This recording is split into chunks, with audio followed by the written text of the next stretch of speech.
I'd never had anything like this happen to me before. This really took me by surprise. This really took me by surprise. I had never really experienced any form of racism or discrimination. I mean, I'm white. I live in a white country. You hardly ever see anybody except white people.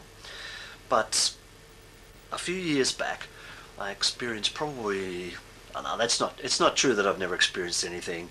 I used to cop crap because I wore glasses at school. I mean, you know, it's just breaking your heart, I know. But a couple of years back, we were in a slightly awkward financial situation and I needed to get a job. Now, I've always worked for myself, or pretty much always worked for myself, except for my very early part of my life where I was a teacher and worked for the education department and all that kind of stuff. But pretty much from my mid-20s onwards, I've worked for myself. And I really needed a job. We were, you know, struggling, trying to pay back some debts from a failed business, and so the obvious thing to do was get a job. And I thought, well, how hard could it be? Who wouldn't want to employ me, right? I mean, you know, not that I've got a huge ego or anything like that, but I thought, well, yeah, sure, you know, I can do all sorts of weird and wonderful things. I wasn't looking to do anything in specific areas that I actually have qualifications for. I just basically wanted to do a job, you know, turn up, work a couple of hours, go home, get paid whatever. It didn't need to be a lot of money. I just needed the self-esteem, and I certainly needed the cash flow. I actually had a part-time job at the time, but that wasn't really generating a lot of cash.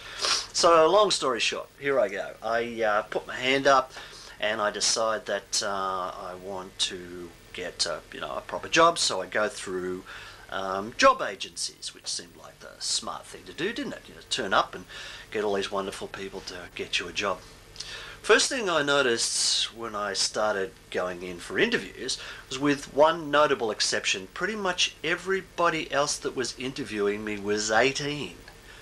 Really, really young.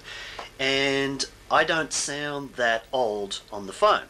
So when I'd ring up and make an appointment with these people, I'd turn up and they'd go, you know, Mr. You know, Spider's here for an interview, and I'd walk in and you'd see the look on this person's face like, oh, you're Mr. Spider. Yeah, I'm Mr. Spider. And the first couple of times I thought, well, why am I getting these really strange looks? And it dawned on me that really young people haven't got a clue what really old people do. Well, I'm not really old, but older people do. And, you know, how they think and what kind of a job they want and all this kind of stuff. And I kept telling them, I can talk, I can sell stuff, I'm fine. So anyway, long story short is, I actually didn't get a lot of interviews from these companies. Basically, in the end, one very wise person said to me, don't put your birth date on your resume. I said, why the hell not? And they said, because you're not young. And if you're not young, nobody takes you seriously. Nobody thinks that you've got the energy or the strength or the drive or whatever it is. You probably don't have it because you're ancient. And I got to tell you, that really bowled me over. I think you have to be kidding. Why wouldn't people want to... I thought, just get me into it. And I said to somebody, just get me into an interview. I'll convince them I can do whatever dumbass job it is that they want me to do. Come on. Whole other video for the jobs that I eventually did get, which is actually a good story, but I'll tell you that story another time. But yeah, that was my little what the fuck moment.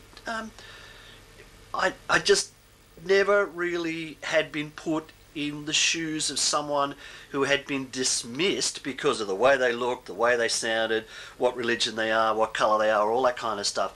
I kind of intellectually imagined what that was like, but there's a huge jump between the intellectual imagining and the reality of somebody actually pigeonholing you to the point where you are discriminated against. Now, if it hadn't been that I really needed that job, I would have said, well, and given them the royal middle finger and told them how many times they could revolve on it and walked away, which, I'm prone to do. But I also got a taste of what it's like when you really need something and you really need people to take you seriously and they just don't. That's really not nice. I know this must seem awfully obvious to people watching this, but it was a real moment for me. And I think anything that takes you from the intellectual idea to what it really feels like to stand in those people's shoes, please don't get me wrong, I'm not even attempting to understand what it is to receive racial discrimination or anything like that. I'm not pretending that. I just got a little moment where I got stuck in a pair of shoes where nobody really wanted to listen to me. They didn't want to know who I was. They just said, this guy's got grey hair, there's the door.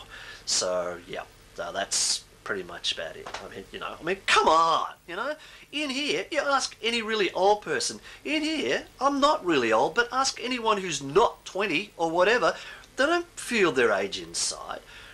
You get a little weary and your head starts to get belted around and you don't take things quite as seriously as you used to when you were younger, and you probably got slightly less energy than you had and all the rest of it, but you put all those things aside and inside you're ageless.